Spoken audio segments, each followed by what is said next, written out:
Hi friends, నేను మీ లతాని మాట్లాడుతున్నాను. Today topic is pro kabaddi season 11లో Telugu titans vs Bengal warriors match జరగడం జరిగింది. ఈ మ్యాచ్లో తెలుగు టైటాన్స్ విజయం సాధించడం జరిగింది. ఫ్రెండ్స్, వీడియోలోకి వెళ్ళే ముందు ప్లీజ్ లైక్ చేసి సబ్స్క్రైబ్ చేయండి. అప్పుడే ఆల్ అని వస్తుంది, బెల్ ఐకాన్ కొట్టండి.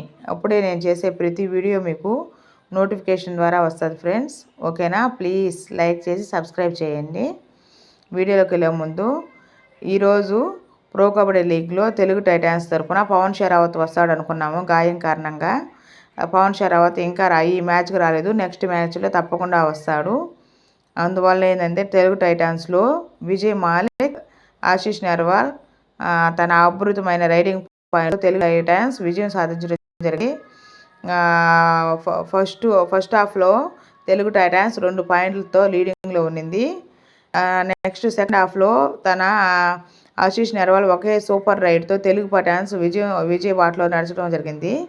దాని తర్వాత బెంగాల్ వారియర్స్ను ఆల్అవుట్ చేయడం జరిగింది.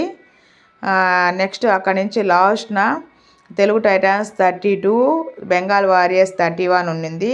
ఆ రైడింగ్ పాయింట్లో విజయ్ మాలిక్ వెళ్ళి తన అద్భుతమైన రైడింగ్ పాయింట్లతో తెలుగు టైటాన్స్ లాస్ట్ రైడ్కు బాక్లైన్ తొక్కితే తెలుగు టైటాన్స్ విజయం సాధించడం జరుగుతుంది. కాకపోతే బెంగాల్ వారియర్స్ తన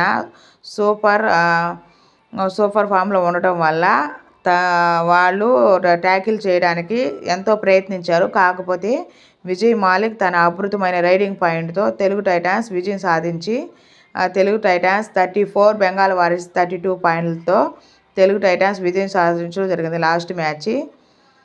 సో మన తెలుగు టైటాన్స్ విజయ్ మాలిక్ 14 రైడింగ్ పాయింట్లతో విజయం సాధించడం జరిగింది. అలాగే ఆశీష్ నెర్వాల్ అద్భుతమైన రైడింగ్తో తన ప్రతిభను సాధించుకోవడం జరిగింది.